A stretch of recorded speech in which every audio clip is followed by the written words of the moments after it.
This is Jeff Mucci with RCR Wireless News, and we're here with the new Chief Operating Officer for EXFO. Philippe, as they say in Toronto, Philippe, as they say in the South. Yep. Morin, thanks for joining us today. Thank you, Jeff. So I got to ask some hard-hitting questions here. All right, so tell us a bit about your background, and then we'll talk about your new role, and then we're going to ask you very specifically what are some of the metrics that they're going to hold you accountable to. Yep.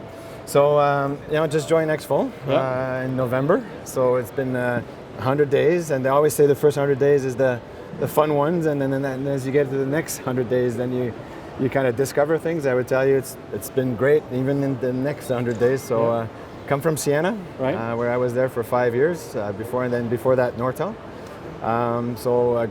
Background in building optical networks for all the major service providers globally. Right. Well, tell us more specifically about your role, and all kidding aside, what are some of the things that you're focused on over the next 12 to 18 months? So coming into EXFO, I guess my role is predominantly we're looking at how do we really, as you start looking at the network evolution that our customers are going through and they're going through their transformation, how do we set our go-to-market to really start engaging, because the type of relationship that we have built over the years is as an EXFO being an expert in technology, we can really apply that into transformation as they move to cloud and they move to SDN and FV type of applications. So really my role is how do we really set up our go-to-market to continue to leverage this expertise and really get to more stickiness with our customers and help them through their transformation.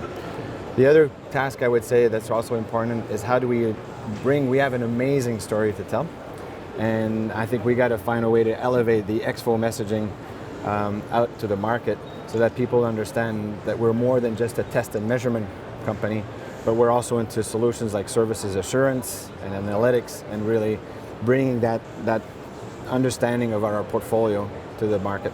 Well, we've been covering EXFO for a number of years, and I just did a demo with one of your new products here, this field test automation, and I can tell you, this is a pretty exciting product. We cover at the macro level, macro implementations, and over the last 4 to 5 years, as AT&T and Verizon and others have been deploying LT, one of the biggest challenges they have is consistency and compliance. And so as you go from the carrier to the system integrator to the regional folks, it's very, very hard to drive consistent process throughout. So this is, I think, an example of what you're talking about, how you can be a good partner for your customer, right? And a real differentiator. When you saw this product? So Sophie did a great job on the demo. So it is exactly. I mean, again, as we move from a new service being deployed by our customers, we can help them more than just by bringing a test and measurement equipment. We've got so much knowledge over the last 30 years that we've understood about how network gets deployed, that we can bring down a higher level of automation and a higher level of intelligence, helping them change their processes and helping them basically reduce the time to deploy new services. And so test flow, and that is also another new product that we announced, is exactly what you just said. A higher level of intelligence, automation, helping our customers simplify their processes, because they also use contractors. It's not just within their own organization, but as you know, they've got partners and contractors. So you bring that consistency to make sure that their service being deployed is done in a much more efficient way.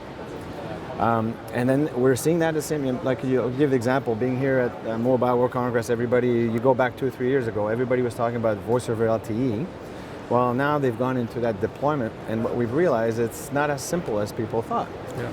And so through our help on service assurance and what we're doing, and then bringing this type of process improvement, we can really help our customers getting into a much more self-assure and service-assured network solution or service solution.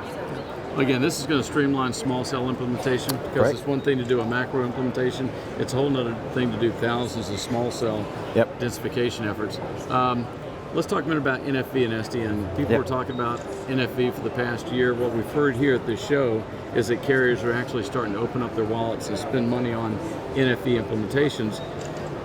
What's the service assurance and test and measurement part of a CRAN deployment or some sort of a EPC going to the cloud? What's the role of an EXFO or a test and measurement company in that implementation, test, and acceptance process? So, you're absolutely right. So SDN and FV now, we've moved from the dialogue, discussion, discovery phase to a lot of proof of concepts and trials, and that's been happening this year. And I think you saw that as a major theme during the conference. And for us, in the places that we've been starting to get involved is exactly what you just talked about: virtual EPC, virtual CPE or universal CPE. And when you set up services and new functions or VNFs, what our customers are realizing is the service assurance piece was maybe a bit of an afterthought in the whole discussion, and realizing that we need to make sure that the service assurance and service turn-up and activation is now considered into that overall system. So EXFO, through our expertise now on that kind of functionality, are actively involved now with a lot of the major tier ones in their proof of concepts and trials, mainly around virtual CPE, virtual EPC, as you talked about. What is EXFO planning, or what can a test and measurement company do to help with a service level agreement? So you think about a virtual CPE, and you got a virtual EPC, Yep. and you got a lot of your own network or other people's network, but at the end of the day, it's a horizontal service. What can you guys do to help deliver a service level agreement to all parties in between? So the biggest value that we bring is that end-to-end service assurance visibility, Yep. and that end-to-end cross-layer, cross-domain. And so what we can provide is, it starts from the certificate of that service being turned up to basically showing a service activation and ongoing monitoring is exactly the value that we can bring. You're bang on. So it's that end-to-end cross-layer service capability that a company like ourselves can provide as an SLA information to the service provider. Well, Philippe, good luck on the next 100 days and for the next 12 months, and we look forward to seeing you back again. Thank you for taking the time to visit us. Appreciate it.